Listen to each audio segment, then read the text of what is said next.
Let us know. You talked about agents, brokers, and all that, and real estate companies. How can you tell if one is a trusted broker, agent, or real estate company? Just Okay. give us time. Okay, so I would have said I'll start from certification, but certification is not enough reason. Some criminals are certified. They steal money with certification. So we can't just aim. Certification and values are entirely different things. So what I would say is I always look out for recommendations. All right. Okay, the fact that you are my friend, I want to buy, and you tell me, oh, I need to ask somebody, you can look out for recommendations. If you're not looking out for recommendations, you're looking out for the track records of what these agents have done or who they are. All right, who they are is very important. What they've done is very important. Look out for them on the internet.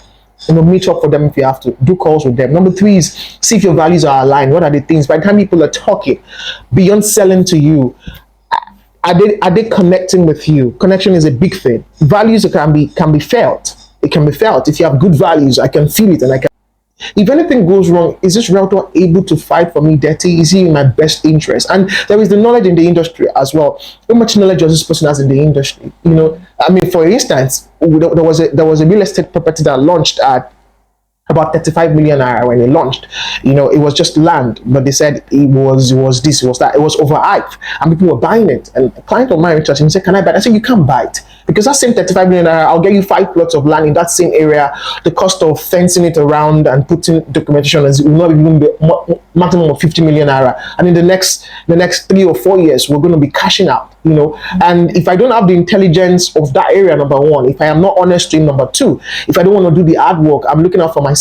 And when he started to make findings himself, he saw that the lands there are as cheap as what it should be, but this is overpriced and overhyped, and that's it. So the intelligence of how much the person knows in the industry also does matter. It does matter. So if you put all of these things together, and maybe who they are affiliated with, the brokerage firm they are affiliated with, all right, the people that they know, who do you know? Apparently, if they know people, there are people they look up to. Those people are like accountability person. Like, if they go wrong or if you disappear, you can say, "I know this person with this person." So those are the things that people don't look out for. I think investors are always big with the glam, the people that has the highest followers, the people that people buy awards too. I should say, people buy awards. They have the highest followers. People rent cars. Oh, they say they look successful, but that's not the metrics. The reason why people still why 419 and dubious people get away with things is that they look rich. They show up rich, they talk verbose, big words, and because we're carried away, we just say, "Oh, it looks like what I want to, it looks like money, it looks like the result that I want, I should invest," and then you figure out your money is gone. So for me, all of these things matters. People buy awards, people buy followers, people show up the way they're not supposed to show up because they know that they have to show up. But when you trash all of those things, when you strip them all of those things, who are they? Do they speak your language? Do they understand the industry? Can they have conversations? Do they know who you should not do business with? Can they tell histories about these things? These are the things that make sure that your investment is safe. Can they see opportunities and say, "Oh, sir, I saw this opportunity. I think it's the best thing for you. It's selling at this price. The environment is good. Activities happen around this side." And they say, "Okay, we want to work with you." Those are the things that I think people don't look out for, and they get into the wrong hands. And before you know, they are regretting and they're saying they don't want to do something, they don't want to investigate, they do that everything, but it's not like that. Some realtors, I'm building a brand, I'm building something that I know will transit me. But yes, so that we can be able to say they're still good people. There's still people that they stand for the truth, they stand for integrity, they're worth being trusted, and they are looking out for their customers. That's it. So as much as it's okay to trust or to work with developers, I would always advise get a trusted broker, use a broker, because some developers are actually not there for people. I'm sorry, this is busting bubbles. They're not there for your investment. They still have the mindset of, "I want to gather so much and move on." It is realtors in the industry that have stayed a while that can then say these people are not worth it.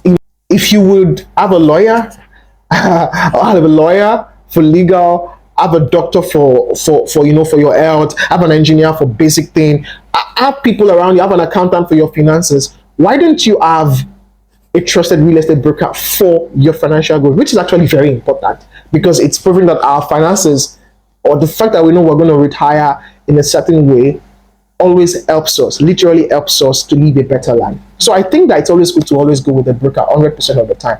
Except now that this is a developer, their track record, what they're all about, that this and this and this. And oftentimes there's always just 1 or 2 in 10 when it comes to that, when it comes to development. Like I say, it's always penny wise, pound foolish. You feel that you want to save money and not use a professional and go and do things yourself. You save time, money, energy. You just waste many things on the long run. That's it for me. All right. So you talked about before using brokers, you should look at their track record, what they've done in the Yeah. past. But we have new brokers. Yeah. See, so values are transferred into our career, our businesses, and our personality. All right. If people have good values, it doesn't take too long for you to know that they have good values. All right. And if people have bad values, they can be around for like 10 years, but people would know. So for me, it's not in our new now. For instance, you are literally a new broker, 1 year now, literally, and you're having an interview with me. Not everybody can interview me. I don't have that leisure. If you have to come to my show, if you have to interview me, I want to run checks on you. I want to see what you've done. I want to see your scandal. I want to see how you handle your customers. I want to see how you fight for your customers. If those values are not aligned to me, I will not come. Even if you are promising me heaven and earth, even a part of your business, I will not come. Why? Because I look out for things that I think people should have.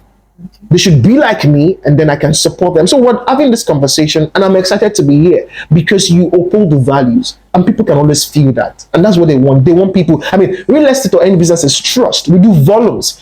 If people can trust you and you've proven that for over a period of time, people will just buy. So it's not always in the longevity. It's like